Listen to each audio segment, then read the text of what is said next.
Alright y'all, today we are reacting to Kratos.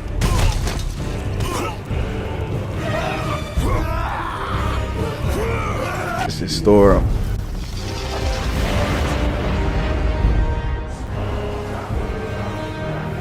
Who Would Win by Seth the Programmer. I've been watching Seth the Programmer for years now, I'm not gonna lie, for a long time. Seth the Programmer, Swag Kage, Chuck, all of them I love. Let's just dive into the video like, what? Like, come on, Kratos versus Thor. Who y'all think go win? Personally, I want Kratos to win, but I feel like Thor go win because I know about a little bit of the comic version of Thor, but not that much. But I know Thor like that, but I know Kratos like that too, but I just got a feeling Thor might win, but they both great characters. But God of War Ragnarok is coming out sometime in 2022, and in the trailer for the game, we see Kratos is finally confronted by Baldur's older brother, Thor, the God of Thunder. There was a lot of foreshadowing for him in God of War 4, obviously, and we do know more than you'd actually think about him just from that game alone. However, in this video, I wanted to focus on a different Thor for the fun of it, the version from Marvel Comics. Unlike the Kratos vs. Thanos video I've already done, I wanted to explore the actual comic variant of the character and not the MCU version, as we've already established in that video. The MCU is pretty With that, we will be having a brief description of the two, since I've already broken down Kratos pretty well twice on my channel, which I recommend, by the way. Yeah, I already watched those. Then we will mainly be describing how their fight would actually pan out. Also, for everyone asking, yes, I will be doing Kratos vs. Thanos Part 2, featuring comic Thanos, but that'll be after this video, which interested me a bit more, and will focus more on the combat abilities of the characters, rather than their weird oddities and special abilities, although we will still have some of that in this video. Since we've talked about Kratos so much already, we might as well go over a few things Thor has done first to keep things a bit more exciting. Good fight. To begin with, Thor in Marvel has many contrasts and similarities to the actual Thor from Norse mythology, similarly to the Thor from God of War. One of these similarities that the Marvel Thor shares with his video game counterpart is that they both battle the Midgard serpent, Jormungandr. A defining difference between the video game and comic version here, though, is that instead of slamming into the Yggdrasil and causing distortions in time, Jormungandr is just implied to be infinitely long, and Thor just beats the out of him. Basically, Thor might have beat up a snake as long as a universe, or even longer. One of the funniest feats for Thor is one similar to a feat that Superman had within his comics. Thor is shown to be capable of lifting a book that actually contained infinite pages. Now, obviously, there are many differences between these two feats, such as cosmology, scaling, people arguing if Superman actually did it, and so on.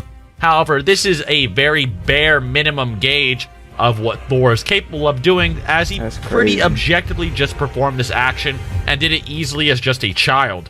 Another interesting feat that Thor has is when he blatantly endures the force of an attack that scales to the Big Bang itself, which wipes out the Black Galaxy, which is a galaxy-shaped celestial body that actually is as large as a universe when you step into it, further solidifying these universal levels of power for Thor in the comics.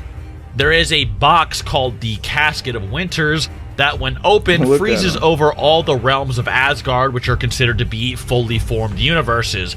This includes places like Hell and so on, yet Thor gets blasted by the energy to freeze over numerous universes straight to his face, and all it does is blow him back a bit.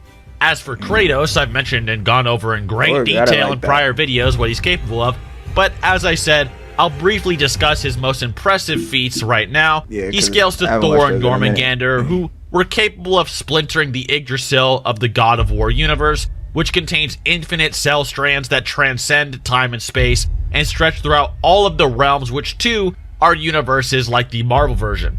Not only this, but the realms are stated to actually lay atop the Yggdrasil's branches, yet a baby serpent, not even the older one we see in the game, and probably weaker, younger Thor, splintered it. As an example, this is what a splintered tree looks like on Google Images. We then have further information through the novelization for the fourth game that a branch of the Yggdrasil stretches out to infinity, which would then equate to an infinite amount of cell strands. Kratos scales to this as Mimir is asked by Atreus who would win between Thor and Kratos, in which Mimir states that he's not sure who would win. This is interesting because he has known Thor for 115 years and knows what he's capable of, including fighting the Midgard Serpent, while he himself mentioned that they split the Yggdrasil, yet Kratos can potentially win? Mimir also has seen Kratos fight throughout his whole adventure in God of War 4, including seeing him fight Baldur, Magni, and Modi. Mimir also states that Thor could never dream of being as ruthless of a killer as Kratos. But hey, maybe Thor will just two-tap Kratos and steal Atreus away or something in the next game, who knows. With that, we can clearly see that these two are capable of handling universe-threatening and altering confrontations, and a debate is clearly able to happen between them reasonably. With that, we can now get into who would actually win and why. I think to start off with who would win, we should first elaborate on which versions of the characters we are using specifically and why.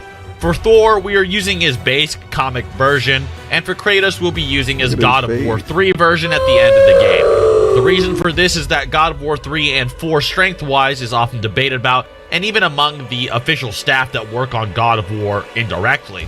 Examples being Cory Barlog, creative director of God of War 2 and 4, thinks that God of War 4 is much stronger than he was in his youth during 3, whereas Bruno Velasquez, lead animation director of every God of War game, period, believes that Zeus would utterly defeat Thor without any difficulty, and thinks a better topic of discussion is Zeus versus Odin. Now, being as Kratos from God of War 3 is obviously stronger than Zeus, whereas we previously established that God of War 4 Kratos is probably slightly weaker, we can then determine that God of War 3 Kratos would be stronger according to Bruno. Even then, regardless of who you think is stronger and why, it can at least be said that God of War 3 Kratos is far more useful in these types of cross-verse battles against other fictional verses due to his far wider variety of special abilities and equipment than his older variant, which has a more simple setup going for him, which will actually be relevant in this fight, in my opinion. So now we imagine how the fated duel would occur in practice. For starters, Thor is a very brute force kind of guy, similar to how Kratos is within God of War 3. We could probably say that the beginning of the fight would pan out in a similar way to maybe your generic Dragon Ball fight, where they constantly barrage each other with hits over and over. Thor has consistently shown throughout his comics that whenever he is pressed hard enough, he will resort to his special abilities and equipment. Not much is known about Thor's fighting experience, however, other than just flailing his fist around in a brutish force in terms of hand-to-hand combat. So even though he has fought people who are probably extremely intelligent and even skilled at martial arts combat, he himself usually wins these fights without the same finesse that they do. So he doesn't go in throwing down some jujutsu or crazy martial arts most of the time, and even though he has shown some good feats of combat before, he usually doesn't do these types of maneuvers. However, we know that Kratos was a renowned general of the Spartan army and was raised in Spartan tradition. This would include advanced training in the form of wrestling alongside hand-to-hand combat and weapon mastery.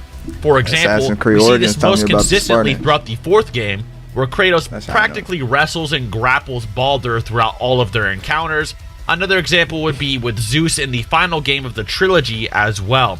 Now that we've established combat experience, we can give a better look into their abilities. One of the most important abilities during this fight would have to be stamina, in which Thor would have the upper hand. He's basically fought people for centuries, whereas Kratos' main stamina feat is surviving the climb up Pandora's temple for 3 days straight without any form of fatigue. It's very possible that he could maintain his stamina for a longer period of time, but sadly we don't have much evidence for this personally. However, one argument you could do to amplify Kratos' stamina in terms of a rational argument would be somewhat of a genetic one. He hails from Zeus respectively and all the gods, and with these gods being able to fight for eons and possibly immeasurable amounts of time due to battling and scaling above beings who have fought before time even existed to measure how long they went at it. If you think Kratos should remotely scale to the gods in terms of these stamina feats, then Kratos could probably do this as well. Due to Thor having a very clear gap in stamina empirically over Kratos, we then have to dive into whether or not a fight between them would even last that long to begin with. But as we described, even if Kratos doesn't have the stamina to fight that long, he does in fact defeat people that can. In the majority of the fights that Kratos finds himself in, it eventually falls down to his special abilities or his relentless aggression towards his enemies that results in him being the victor. Being as I've talked about Kratos for a decent bit, I'll give him a break to go over Thor's basic equipment and special abilities he'll have access to throughout the fight. Thor's main piece of equipment should be obvious, and that is his Mjolnir.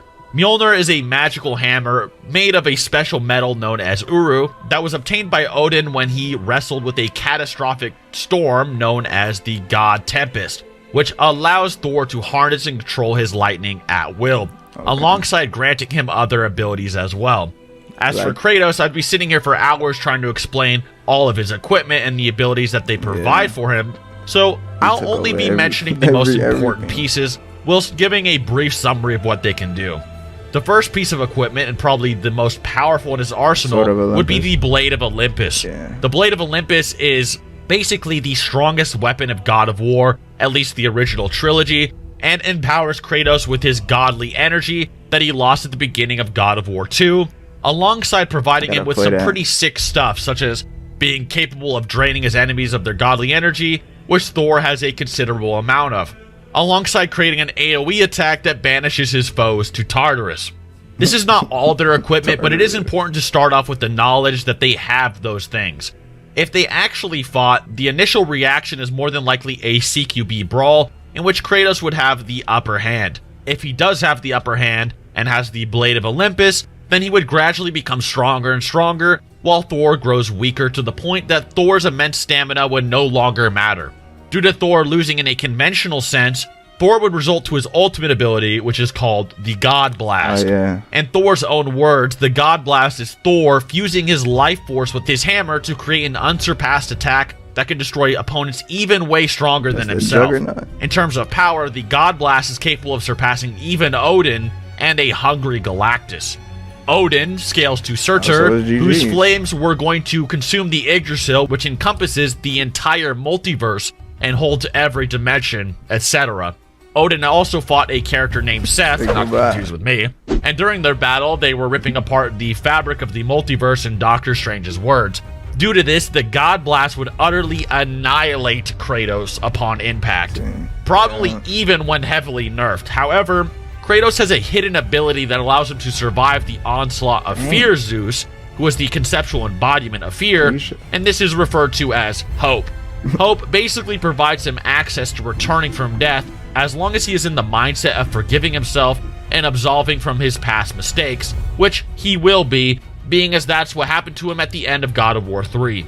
The God Blast, due to its scaling of being able to eradicate Galactus, should in turn be able to erase concepts themselves, probably concepts above concepts, as weird as that sounds.